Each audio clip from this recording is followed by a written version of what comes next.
The day I have been dreaming of for a while now has arrived because my new guide bar has arrived. For comparison, this is obviously, I hope, obviously the old one. This is the new one, and this is the part where the place where it went defective.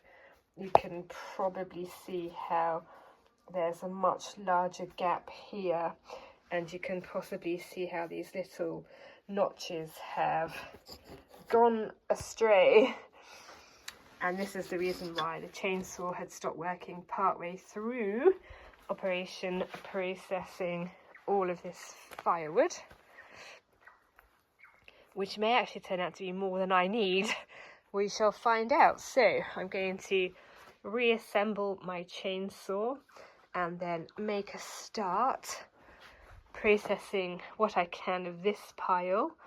As mentioned previously, my chainsaw is battery powered and I have 2 batteries.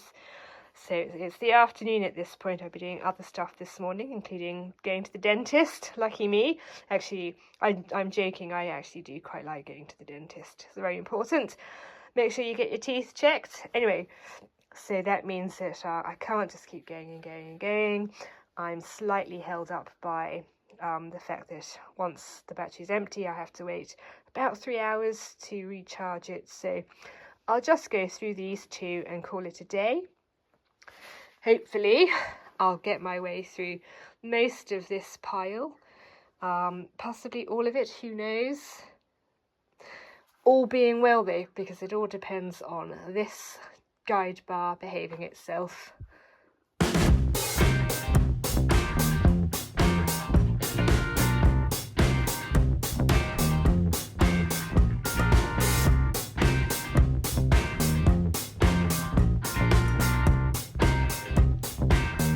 And then there was one.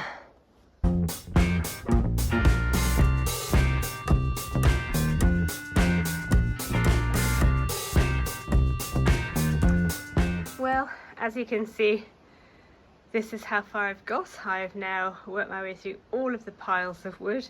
So I'm on to the 3rd row and I'm a bit under half of where I need to go to fill it, which means sadly I am going to have to go up the hill to do more processing. I won't go up today. I need to recharge the batteries anyway. So maybe at some point in the next few days. Pity, I had hoped that I could have got that done in a oneer. Nevertheless, I am pretty close to being done, and so that's no bad thing. About a week or so behind schedule, but again, what can you do? It's better than not being able to do it at all. I'm a bit disappointed this morning. I was expecting us to potentially have our first frost of the year. I was hoping to see the lawns a lovely blanket of white, but sadly didn't quite make it. That's okay, it is chilly and I'm off to work on a project, so I will meet you down there. I've come down to the drive where I was doing a little bit of work yesterday. I've been accumulating clay from the kitchen garden project and I was putting it into some of the bigger of the holes. We're holding off getting work done on the drive. We've got a big trip coming up and we're going to wait and get this sorted when we get back. But sadly, over time, people have crept over to this side of the drive, and there's this little section here where it's much wider than it should be, which means that I'm having to fill gaps and holes which I shouldn't have to. So it's basically wasting resources in order to sort of avoid gaps here. People have travelled over onto this part of the driveway and it's doing my head in. It is much wider here, it sort of tapers off. So what I've done is I've come down with some stakes and I'm going to try, I mean this is solid as a rock, but I'm going to try to put some stakes into the part of the drive I don't want people driving on, in the hope that it can sort of regenerate itself over autumn, winter, early spring, and the like original width of the drive can re-establish itself. Like I think this bit of grass more or less is like the original edge of the drive, and you can see just how much wider it is here. So that's what I'm going to be attempting to do this morning. Let's see how we get on. Hello, horses.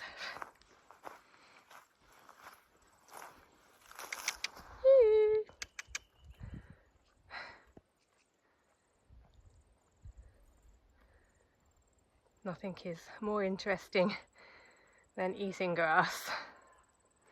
Anyway, I have finished the work I was doing down here, trying to keep traffic off this portion of the drive. So I've got 5 sets of hurdles, which I've demarcated with this pink tape so as to render them even more visual.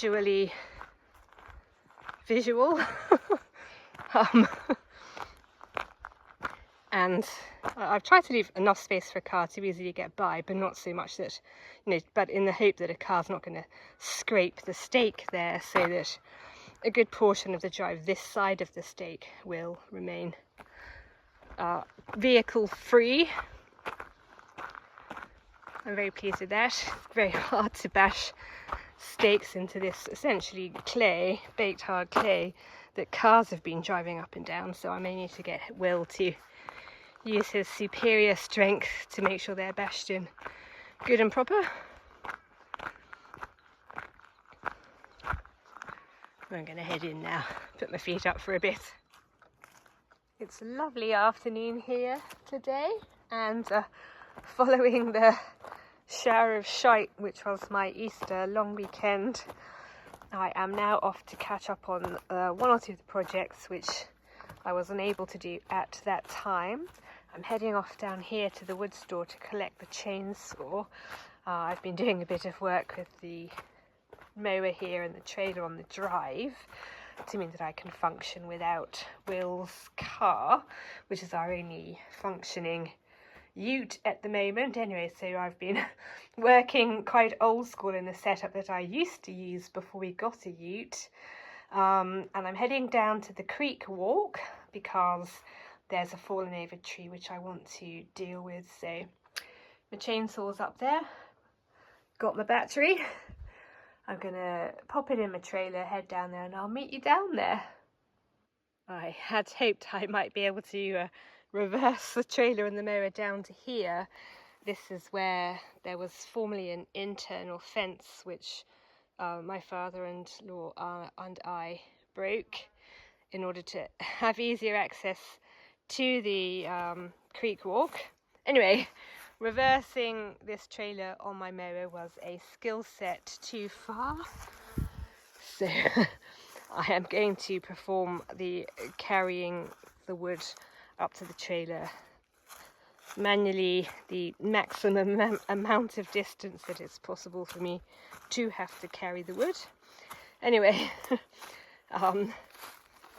that is how it used to get done back in the old days. After the bushfire came through, these Pomaderris trees down here, there was like a little forest of them, but they are very sort of, I would describe them as quite weak trees, and they fall over at the best of times. That once they had died in the fire, there was just like this sort of scatter of fallen trees everywhere. So Will and I had to come and clear it and deal with that entirely by hand.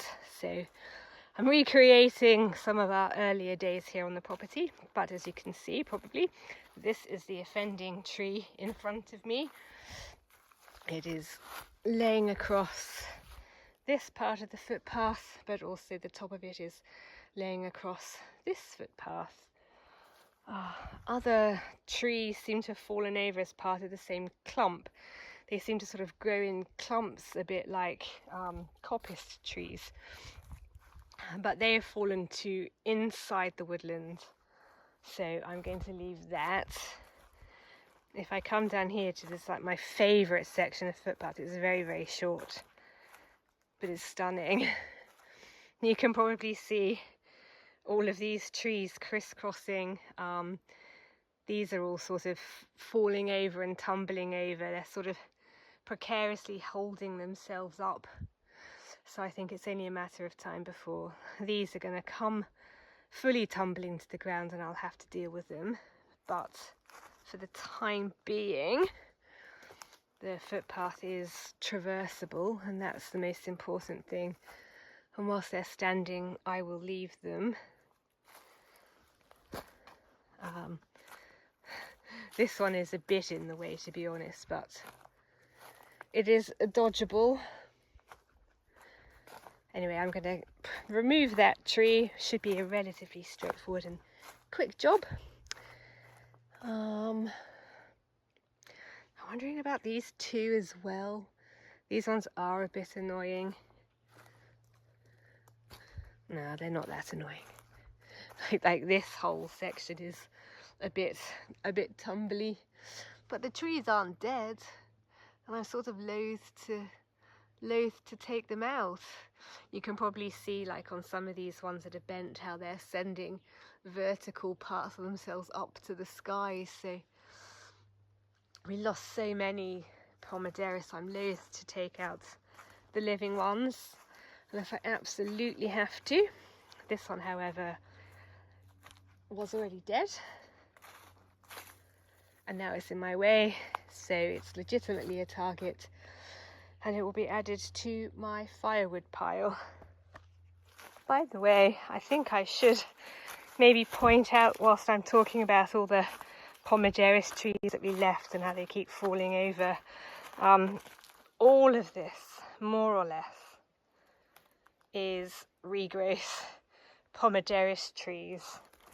There are currently more Pomaderris trees growing than there were before the fire came through. As you can see, some of them are quite tall, although they're quite thin in the trunk. They're not exactly mighty specimens, but all of this and all of this sort of dense thicket, pretty much all trees. So where we just were when I was showing you the crisscrossy trees, this area will one day resemble that area, which is the point we're trying to get to, which will be lovely because it's really, really nice down here. It's my favourite part of the property. The Pomaderris woodland is my favourite part of this part of the property, so it's a very special part of the property to me. I love being down here.